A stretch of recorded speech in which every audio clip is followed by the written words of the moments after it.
I think one of the things that has become really important to me as an educator is how people engage with their place, with their immediate space, with the world in relationship to their place.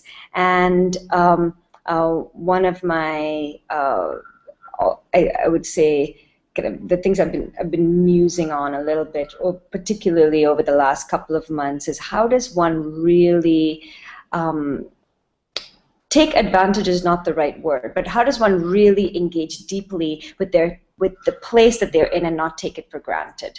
And I say this because I kind of traverse many different places.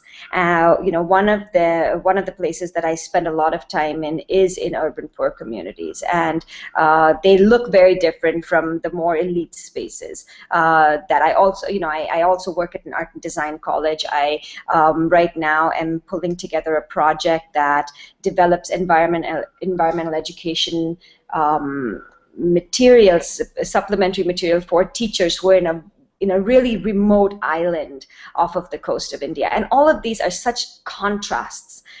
Each of these places are such contrasts to each other. And one of the things for me is, how do I make them link better so that there is a more of an understanding? And this is one of my when I was talking earlier about the trying to be conscious of the local when you're thinking internationally. Everybody is thinking outside of their place. They take their own place for granted. This is what we have, but we want this, and we want this, and we want this. And instead of trying to, I've been trying to think about ways of not having them just be this desire for something else that's not there in your space, but rather how do we network these spaces so that they create some kind of advantage and link for all those involved. Because when you create a link, I feel that you start to appreciate your own space more.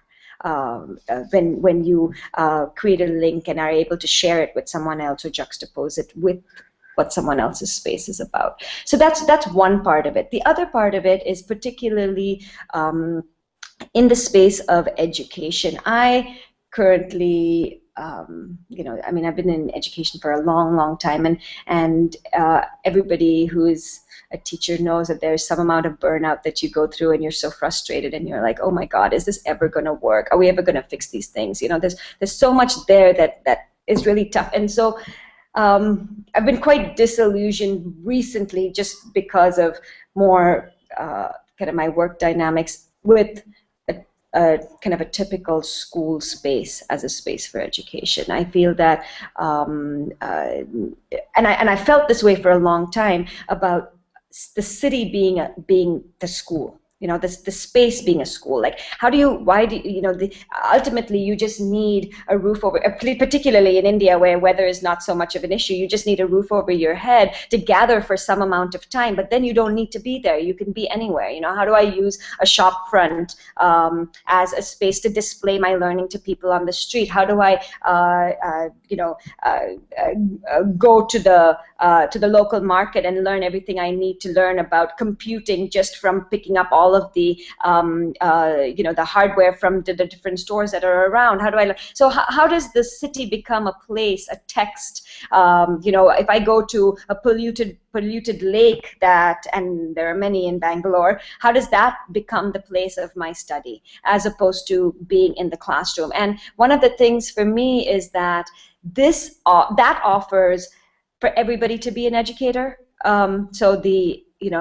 If I'm talking about working in an urban poor community, most of the kids that I work with, their parents are construction workers. So they're carpenters. The women are often vegetable sellers, or they're domestic workers, and the men are often construction workers, or some kind of, it's a much more of a physical mechanics, those kind of things. And they have so much to teach. They have so much knowledge. The mechanic or the carpenter may never have gone to college or never have gone to school, but he knows mathematics in a much more embodied way than anybody else. And so how does he become my teacher?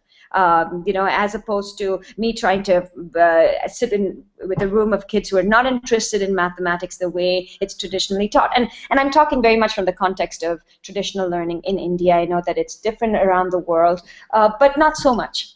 also. And so for me, it's about how does the city become the text for education? How does it become a place where people learn? And how do we ultimately remove these walls? Because all these schools have these large walls, these institutions that become so it's just about navel gazing. It's just about how good we are, or how important or difficult this particular child is. It becomes about that. It doesn't become about how do we engage with place, understand place, learn from it, and then become an active part of that place, and not just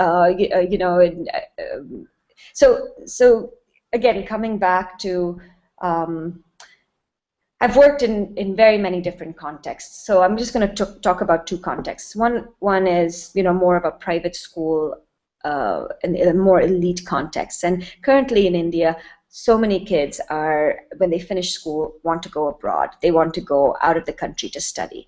And that becomes their kind of real goal. And the goal is not very different from somebody who's in an urban poor community.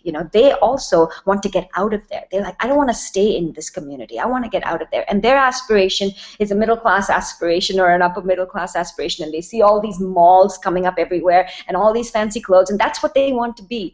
And for me, I'm thinking about what is wrong with our education system that makes us all want to escape from where we are, as opposed to engage with where we are. And so that is something that I try and work with in the kind of work that I do. Try and make that engagement with place much stronger, and have it be much more about learning beyond the walls of school, or beyond the age frames of grades, having them, those are the kind of things that